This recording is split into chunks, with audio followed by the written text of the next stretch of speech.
Hey there! So today we have another review. This is a beer from Brooklyn Brewery, Brooklyn.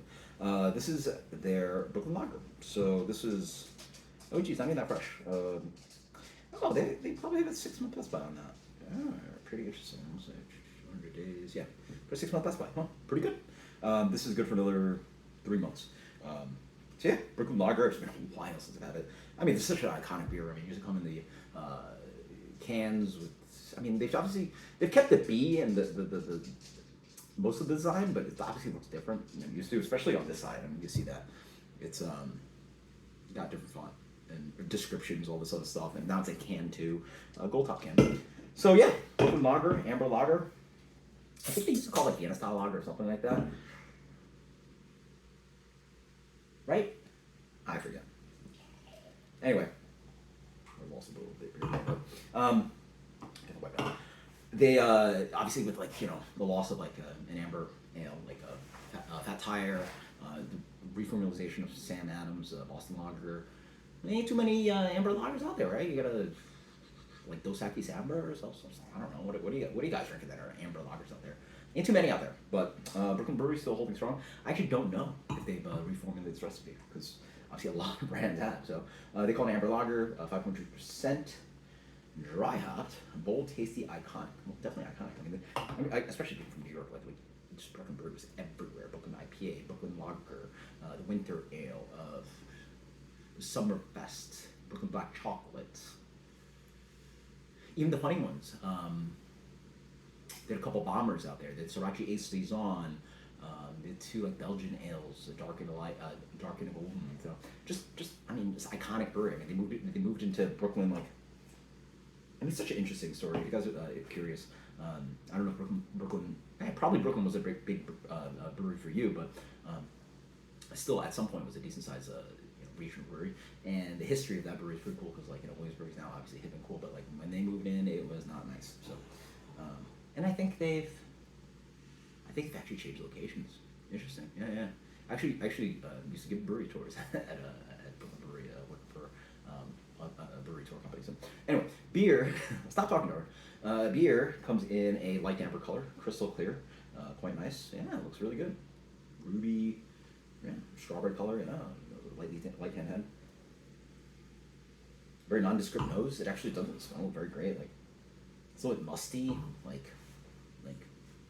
Smells a bit like mackerel. It has a musty malt flavor on the nose. A little bit almost like corny. Again, something about these macro lagers, they just don't smell fresh. There's something about I don't know, maybe malt process, use some malts or something, but I don't know. Hey, there's a reason why we drink craft lager, right? So it's just a little stinky. I don't know what about it. Cheers. Yeah, see, it follows the palate. It's just tired, malt flavor in here. It also has this. It also pushes this impression of sweetness that I don't really like. It tastes a little bit syrupy, as if somebody threw extra sugar into your beer. I don't know.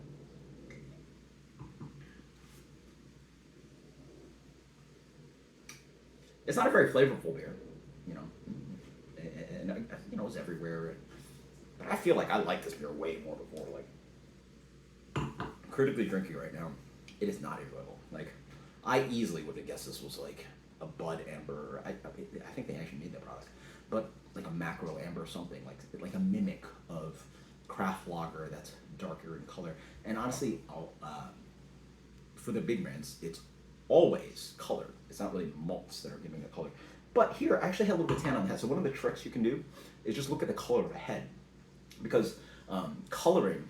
So from understand when you use coloring in beer, it will affect obviously the color of the beer, but the head has ideally tiny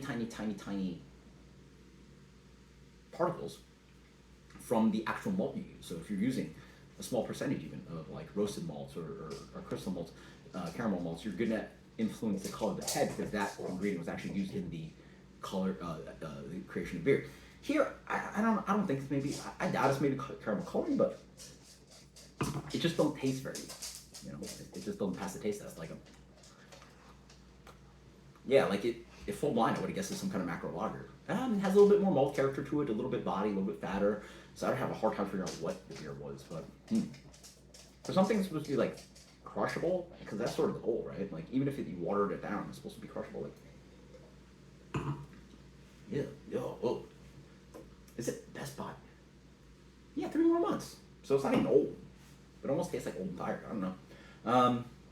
Not a big fan. That's an 80 for me. I'll go 80. Yeah, I mean you crush it. 80. 81. Brooklyn Lager. Amber Lager. You guys let me know. You know, yeah. Again, I would have guessed this was produced by like, I would have guessed this was Brooklyn Lager. Like, oh, you know what another beer would be? Maybe I should do it for you guys.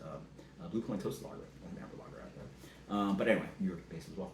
But yeah, you tell me when the last time you guys had this beer. I don't like it. I'm gonna drink it. I pay for it, but yeah, 80. Let's go 80. Until next time. Cheers.